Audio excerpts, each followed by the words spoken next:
welcome to the In a Nutshell podcast with myself, Andrew Miles Davis, and my co-host Chris Branch.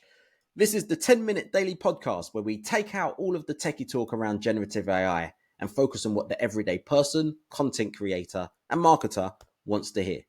Now, we've only got 10 minutes, so we can only focus on one particular subject. And today, we're going to be talking about one of our favorite subjects when it comes to these podcasts, because I think this is our second or third episode. I think it's our third episode around this subject, and that is pet peeves.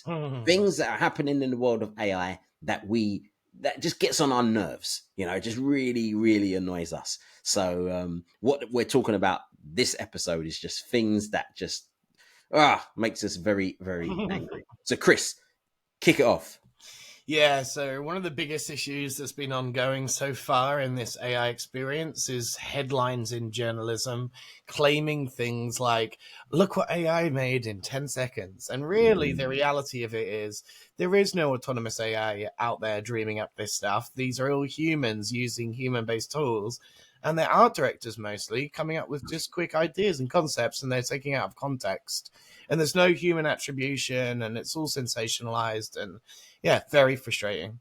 The thing is, when it comes to this one, like, do you find it that it's just the way it's always been? Because when it comes to journalism, it's always been something sensational.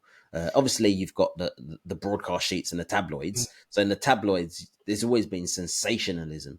And I think what you're going to do with AI, they're just going to take it to another level. Yeah, I agree. But it's like they're purposely making humans, readers that aren't aware that the AI isn't actually doing this, think that there is something out there called the AI that's dreaming up all of this stuff, which it isn't doing, like that's like saying you're not responsible for what you do, it's the actions of someone else, like it's completely unfounded and untrue. Like it's just a way of making it seem scarier to people.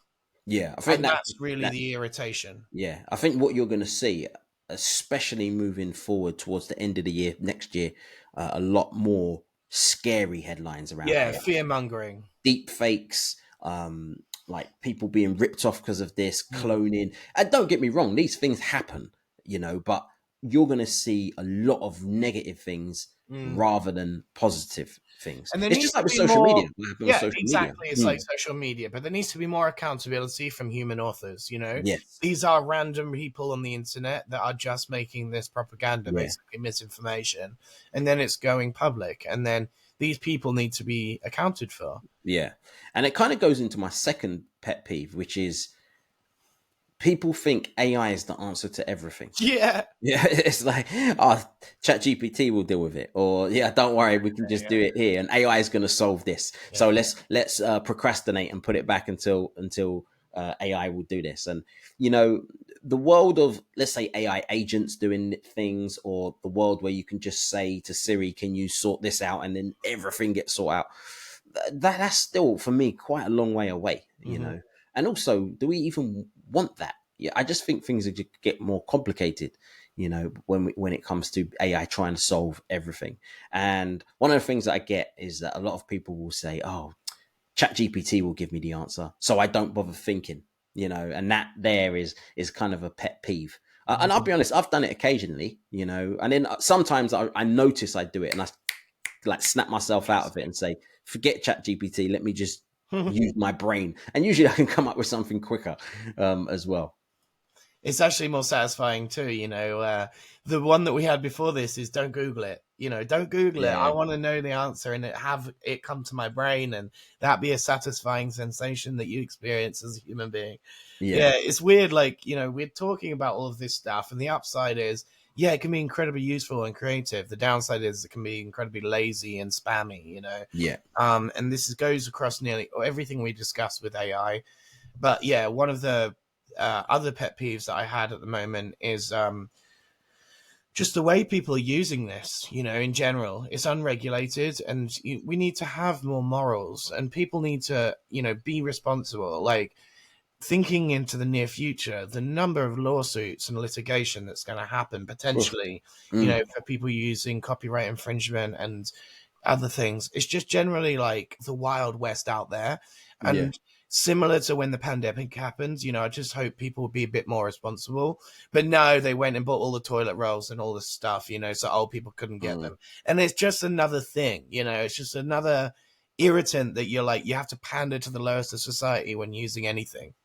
Yeah, unfortunately, I think if we have to rely on people to be morally correct, let's say, Especially on the internet. yeah, it's not going to happen. No. Which then goes into, does it need regulation? Because you talked about it being unregulated. Does it need regulation?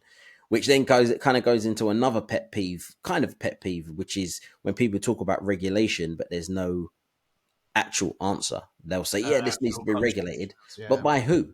You know, by who? Who's going to regulate it? Is it the government? I don't think so. You know, because people. What's the consequences and how? What's the consequences? Yeah, you're giving this much power to the government. Yeah. You know, I think that's a bad idea. So then, what do you do? Give the power to corporations?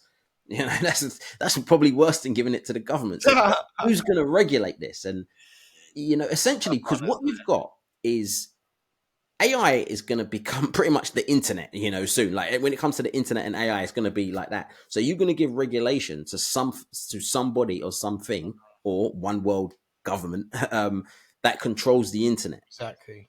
And the beauty about the internet is that it's global, you know. And if it was just different governments, and say if it was America, it went down to different states, then the internet is going to be fragmented, and which it won't happen. So, but you've just raised something really interesting, because the internet is censored in certain countries, you know, like certain countries, yeah. So what's interesting about AI is that decentralizing it, which is the original idea of OpenAI, that's why it's named that way.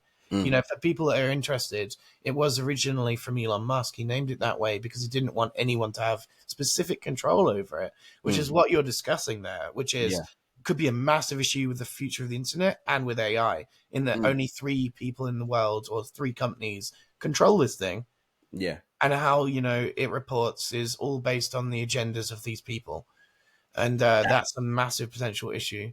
And for me, it goes down, and this is almost going into another episode of a podcast. This has gone beyond pet peeves now, but it goes into the fact that they can have so much power. You know, I've always heard about people saying one government controlling the world. This is it. You know, this is the way it's going, without being a conspiracy theorist. I've said this quite a lot in episodes, and I really am not someone who's into conspiracy theories. But again, when people talk about this one government controlling the world, I don't think it's going to be a physical thing. I think it's going to be a virtual thing and a digital thing, which is going to be this. So that's interesting. Yeah. And the last pet peeve, though, for and this one really, we're seeing it a lot, especially after certain trade shows that's happened, and that is a lot of technology is being built, and is it a gimmick or is it a game changer? And that's becoming a pet peeve, the way some people are really pushing certain things, and actually you look at it and think that's more of a gimmick. It's a nice thing, or it might be quite funny, but the way they're pushing it and the way they're selling it is like your life depends on it. But actually, when you kind of just scratch away the surface, it's like, this is a gimmick. And sometimes I've seen game-changing things and it just doesn't get as many headlines, where I'm like, this is really powerful. We're in such an early stage, right? Like, if you look back into the history of the launch of anything major like this, you'll find some hilarious inventions that never made it even past 6 months. So I'm imagining that that's what CES and all these other things were, is AI-powered everything. You know, toasters and radiators and pillows and mattresses and everything, toilets.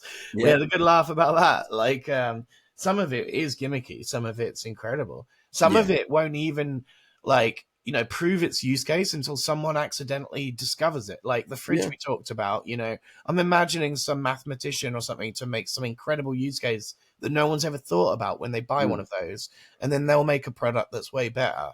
And sometimes it's timing, you know, sometimes that fridge might come out today, but actually it's a gimmick today, but a game changer in 10 years' time. Exactly. So that's another thing.